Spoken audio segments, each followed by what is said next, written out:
MegaPodTastic. Good morning, MegaPodlings. Crazy Joe here. I am at the AMC Theater, and I gotta tell you, when I saw the trailers for Alita Battle Angel, I was supremely disinterested. I like Robert Rodriguez a lot. Robert Rodriguez is a great filmmaker, but this just did not look good. I was not interested, but a lot of you have been telling me I need to check it out, so here I am. Let's check it out. Let's give this a fair shot. Why not?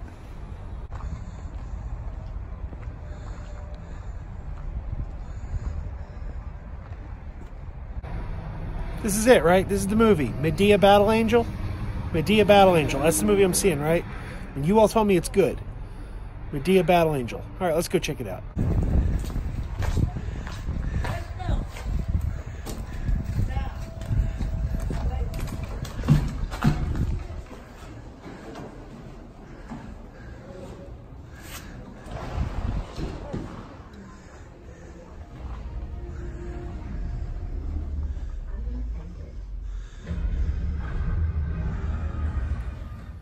So I had no interest in Alita Battle Angel. The trailers really did nothing for me.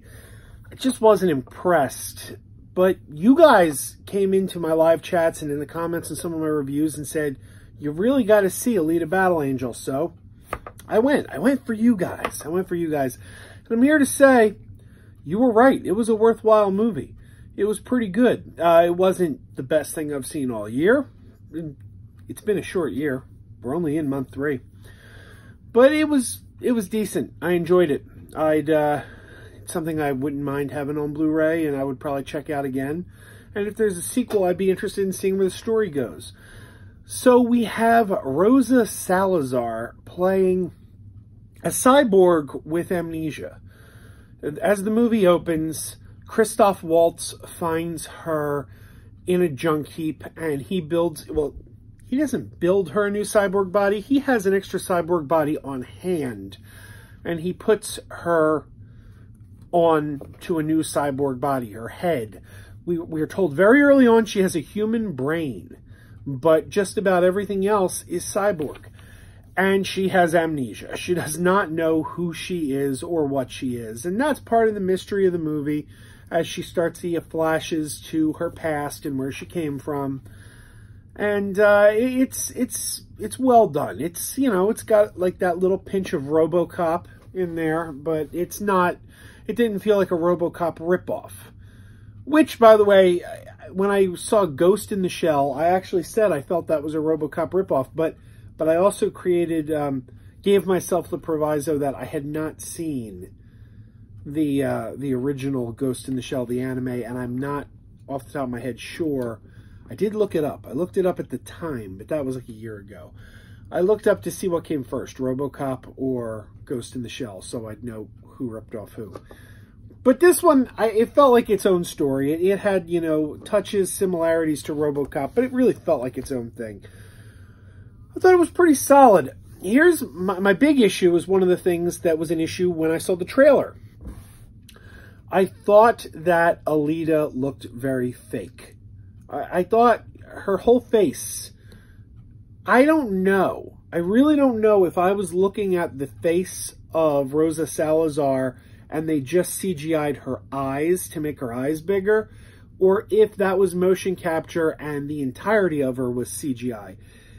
And if her entire face was motion capture CGI, then I get it. It makes sense. It makes sense because she looked artificial. My impression was that they just CGI'd the eyes, and if that's the case, doing that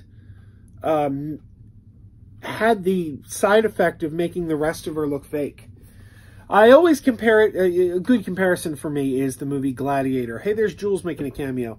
In the movie Gladiator, when we walked out of the theater, I said to a friend of mine, well, the CGI tigers were so fake looking. Fakest looking CGI tigers. Turns out they were real tigers. They weren't CGI tigers. And Ridley Scott had taken out a frame every now and then to make their motion a little more jerky. He didn't want them to move like quite as smooth as a real tiger, so he took out like frames apparently. And I said, well, he had the, I don't know if it was intended or not, but he made real tigers look fake.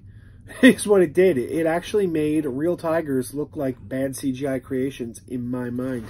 And I think that's what they may have done with Alita with her eyes, because if the face was actually the face of Rosa Salazar minus the eyes, it had the side effect of making the rest of her look fake. But then again, the rest of her may have been fake. I really need to watch it behind the scenes and find out if I was watching a mocap on the whole face. If you know, please, comment down below. I'm interested in hearing. But other than that, and that's the thing, there were other cyborgs in the movie, and their faces looked real. They had human faces on cyborg bodies, and obviously the robot bodies were a CGI creation, but the faces look real. And with her, the face did not look real. So I found that a little off-putting in the trailer. That's one of the reasons I didn't want to see the movie. But you get used to it as the movie goes on. It doesn't look better. I mean, she still looks fake throughout the entire movie, but you kind of get accustomed to it. So overall, and in the movie, I don't want to give spoilers away. I'm not going to give any spoilers away, but it definitely leaves room for more adventures in this world. There's plenty of room for a sequel. Will there be a sequel? I don't know. This is a Fox movie, which as soon as the Disney deal closes, it will be a Disney film. So the question of sequels is going to fall to Disney, and you have to wonder if they have room on their schedule for yet another major franchise, because they've got so many as it is. So I would say this movie would really have to do gangbusters for Disney to find room on their schedule for another Alita movie. But I wouldn't mind seeing where the story goes. If there was a sequel, I would definitely watch it. This is a solid movie. It's solid. I'm definitely going to give it a high five. It's a mild high five. It's not a strongly enthusiastic high five, but this is yeah, check this out. This is solid. This is okay. I enjoyed it. So thank you to everyone who recommended Alita to me and told me I should check it out. I think maybe some of you enjoyed it more than I did, but I did like it. I thought it was well done. So until next time, keep wearing those pajamas. Keep wearing those pajamas with the plastic feet. Keep wearing those pajamas. Tell everyone you meet. Keep wearing those pajamas with the back door flap. Keep wearing those pajamas. Don't open, it's a trap. Oh no, it's a trap. Some people call them PJs, some people call them jammies. They can come embroidered with big money and no whammies. They can have 100 tiny commander adamas, but no matter how they look, just keep on wearing those pajamas. Keep on wearing those pajamas. Keep wearing those pajamas. And now we're having fun. Keep wearing those pajamas. And now the song is done.